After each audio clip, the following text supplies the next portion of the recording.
Buenos días. Después de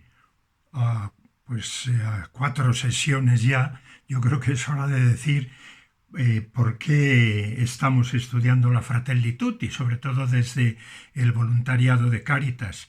Y tengo que decir que nuestra directora, Beatriz, pues me invitó a seguir un poco en el estudio y el análisis de la encíclica que ya había presentado Flecha. Y aquí estamos ya con la 5ª sesión, que vamos a presentar en esta sesión los capítulos 7º y 8º. Bueno, decir que me lo pidió Beatriz y yo pidiéndomelo para Cáritas, pues sabéis que estoy siempre dispuesto a colaborar en lo que pueda, no en lo que quisiera, pero sí en lo que pueda. Bien, entonces comenzamos ya el capítulo 7º, que el Papa titula Caminos de Reencuentro. Dice: el camino hacia la paz no implica homogeneizar la sociedad, pero sí nos permite trabajar juntos. Puede unir a muchos en pos de búsquedas comunes donde todos ganan. Frente a un determinado objetivo común, se podrán aportar diferentes propuestas técnicas, distintas experiencias y trabajar por el bien común. El perdón y la reconciliación son temas fuertemente acentuados en el cristianismo y de diversas formas en otras religiones. El riesgo está en no comprender adecuadamente las convicciones creyentes y presentarlas de tal modo que terminen alimentando el fatalismo, la inercia o la injusticia, o por otro lado la intolerancia y la violencia. El Papa Francisco explica al respecto que estamos llamados a amar a todos sin excepción, pero amar a un opresor no es consentir que siga siendo así. Tampoco es hacerle pensar que lo que él hace es aceptable. Al contrario, amarlo bien es buscar de distintas maneras que deje de oprimir, es quitarle ese poder que no sabe utilizar y que lo desfigura como ser humano. El perdón, que es tema clave en este capítulo 7, no implica olvido, explica el Papa. Decimos más bien que cuando hay algo que de ninguna manera puede ser negado, relativizado o disimulado, sin embargo, podemos incluso perdonar. El Papa cierra este capítulo explicando ampliamente: hay dos situaciones extremas que pueden llegar a presentarse como soluciones en circunstancias particularmente dramáticas, sin advertir que son falsas respuestas, que no resuelven los problemas que pretenden superar y que en definitiva no hacen más que agregar nuevos factores de destrucción en el tejido de la sociedad nacional y universal. Se trata de la guerra y de la pena de muerte. Dos temas que aborda con cierta profundidad y que aclara sobre lo que él entiende el derecho a la guerra, que desmiente la doctrina tradicional del catecismo que estudiamos ya hace años, que decía que en defensa propia se podría incluso utilizar la fuerza. Bien, y luego la pena de muerte, que lógicamente en sociedades avanzadas pues es un tema que ya ha dejado de tener vigencia. ¿Cuáles son las principales aportaciones de este capítulo que pudiéramos subrayar? Quienes pretenden pacificar a una sociedad, dice el Papa, no deben olvidar que la inequidad y la falta de un desarrollo humano integral no permiten generar la paz. Esto lo aborda en el punto 235 de la encíclica. Algunos prefieren no hablar de reconciliación porque entienden que el conflicto, la violencia y las rupturas son parte del funcionamiento normal de una sociedad. De hecho, en cualquier grupo humano hay luchas de poder más o menos sutiles entre distintos sectores. Otros sostienen que dar lugar al perdón es ceder el propio espacio para que otros dominen la situación. Por eso, consideran que es mejor mantener un juego de poder que permita sostener un equilibrio de fuerzas entre los distintos grupos. Otros creen que la reconciliación es cosa de débiles, que no son capaces de un diálogo hasta el fondo y por eso optan por escapar de los problemas disimulando las injusticias. Incapaces de enfrentar los problemas, eligen una paz aparente, una vía de huida, en el 236 de la encíclica. Otra idea importante. No se trata de proponer un perdón renunciando a los propios derechos ante un poderoso corrupto, ante un criminal o ante alguien que degrada nuestra dignidad. Estamos llamados a amar a todos sin excepción, pero amar a un opresor no es consentir que siga siendo así.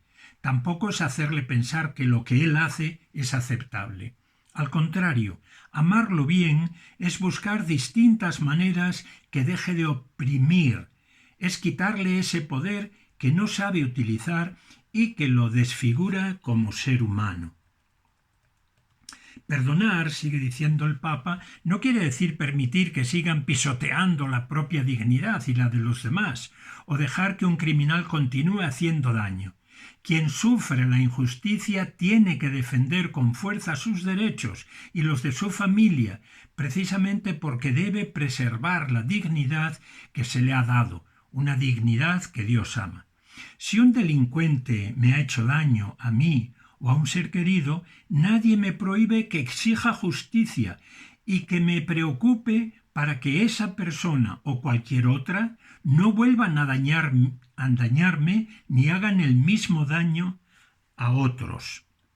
Corresponde que lo haga y el perdón no solo no anula esa necesidad, sino que la reclama. En el número 241. Es conmovedor ver la capacidad de perdón de algunas personas que han sabido ir más allá del daño sufrido, pero también es humano comprender a quienes no pueden hacerlo. En todo caso, lo que jamás se debe proponer es el olvido. Otra idea. Es fácil hoy caer en la tentación de dar vuelta a la página diciendo que ya hace mucho tiempo que sucedió y que hay que mirar hacia adelante. No, por Dios, dice el Papa, nunca se avanza sin memoria, no se evoluciona sin una memoria íntegra y luminosa. En el punto 249. Los que perdonan de verdad no olvidan, pero renuncian a ser poseídos por esa misma fuerza destructiva que los ha perjudicado. Punto 251. El perdón es precisamente lo que permite buscar la justicia sin caer en el círculo vicioso de la venganza ni en la injusticia del olvido. Por otro lado, subraya el Papa que la guerra es un fracaso de la política y de la humanidad entera, una claudicación vergonzosa, una derrota frente a las fuerzas del mal. No nos quedemos en discusiones teóricas, tomemos contacto con las heridas, toquemos la carne de los perjudicados, volvamos a contemplar a tantos civiles masacrados como daños colaterales. Preguntemos a las víctimas, prestemos atención a los prófugos, a los que sufrieron la radiación atómica, a los ataques químicos, a las mujeres que perdieron sus hijos, a los niños mutilados o privados de su infancia. Prestemos atención a la verdad de esas víctimas de la violencia. Miremos la realidad desde sus ojos y escuchemos sus relatos con el corazón abierto. Así podremos reconocer el abismo del mal en el corazón de la guerra y no nos perturbará que nos traten de ingenuos por elegir la paz. Número 261 de la encíclica. La última aportación de este capítulo 7 que yo quiero subrayar es el firme rechazo de la pena de muerte muestra hasta qué punto es posible reconocer la inalienable dignidad de todo ser humano y aceptar que tenga un lugar en este universo. ya que si no se lo niego al peor de los criminales, no se lo negaré a nadie. Daré a todos la posibilidad de compartir conmigo este planeta a pesar de lo que pueda separarnos. El punto 269. Muy bien, pues pasamos ya al capítulo 8º y último, que lo titula el Papa, Las religiones al servicio de la fraternidad en el mundo. Los creyentes pensamos que sin una apertura al Padre de todos no habrá razones sólidas y estables para la llamada a la fraternidad. Estamos convencidos de que sólo con esta conciencia de hijos que no son huérfanos podemos vivir en paz unos con otros. Desde nuestra experiencia de fe, dice el Papa, y desde la sabiduría que ha ido amasándose a lo largo de los siglos, aprendiendo también de nuestras muchas debilidades y caídas, los creyentes de las distintas religiones sabemos que hacer presente a Dios es un bien para nuestra sociedad. La llamada a encarnarse en todos los rincones y presente durante siglos en cada lugar de la tierra, eso significa católica, la Iglesia puede comprender desde su experiencia de gracia y de pecado la belleza de la invitación al amor universal. Este capítulo incluye una importante petición al resto del mundo. Los cristianos pedimos que en los países donde somos minoría se nos garantice la libertad, así como nosotros la favorecemos para quienes no son cristianos allí donde ellos son minoría. Hay un derecho humano fundamental que no debe ser olvidado en el camino de la fraternidad y de la paz, el de la libertad religiosa para los creyentes de todas las religiones.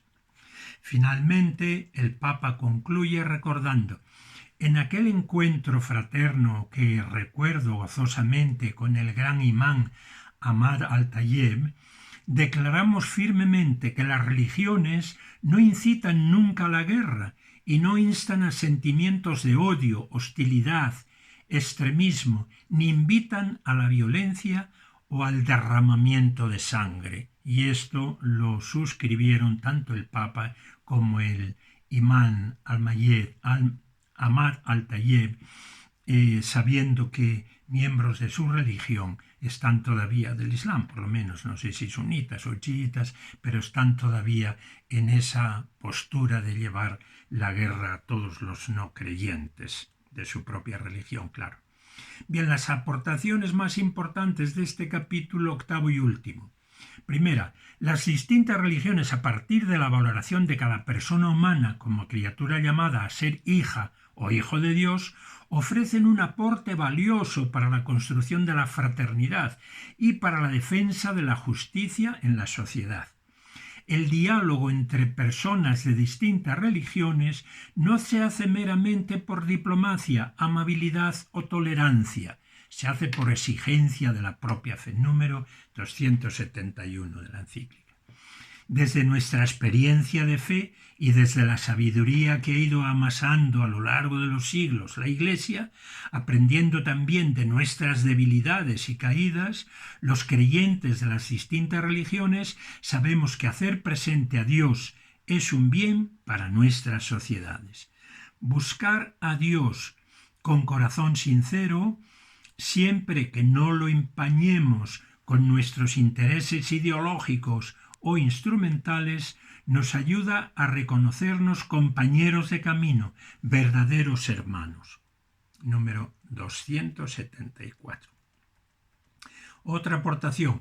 No puede admitirse que en el debate público solo tengan voz los poderosos y los científicos. Debe haber un lugar para la reflexión que procede de un trasfondo religioso que recoge siglos de experiencia y de sabiduría. Y aquí se refiere el Papa Francisco a toda la experiencia y sabiduría de las muchas religiones que ha habido a lo largo de la historia. Por supuesto, la judeo, cristiana, islámica, pero también aquellas religiones del Oriente, el hinduismo, taoísmo, budismo, etc.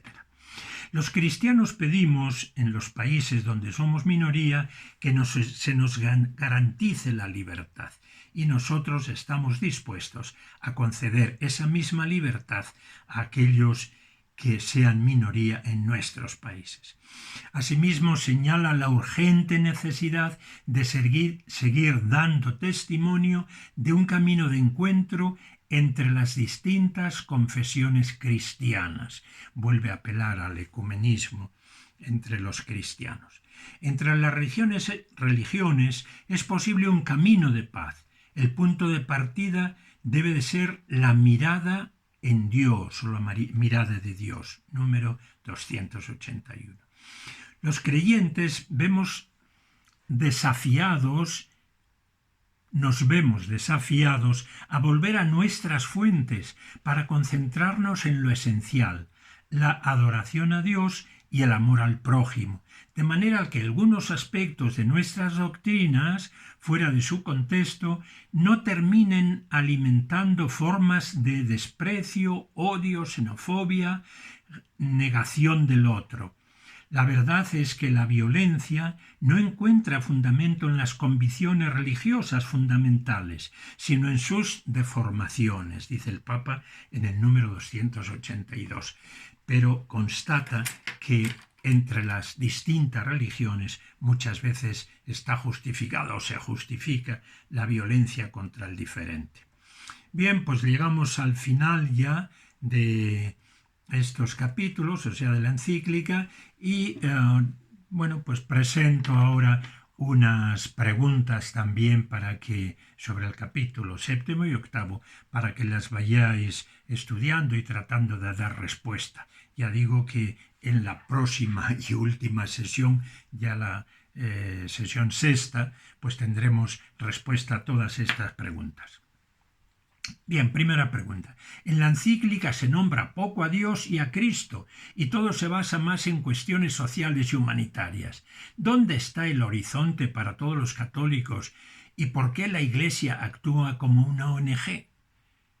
No, claro, si vamos a buscar la teología pura y dura, pero si buscamos la encarnación de Cristo en la sociedad, pues en la encíclica se habla continuamente de Cristo en la sociedad, en el necesitado, en el maltratado por el delincuente, por el violador, etc. Por consiguiente, bueno, ya veremos qué respuesta dais vosotros. Lógicamente la Iglesia es algo más que una ONG, por supuesto.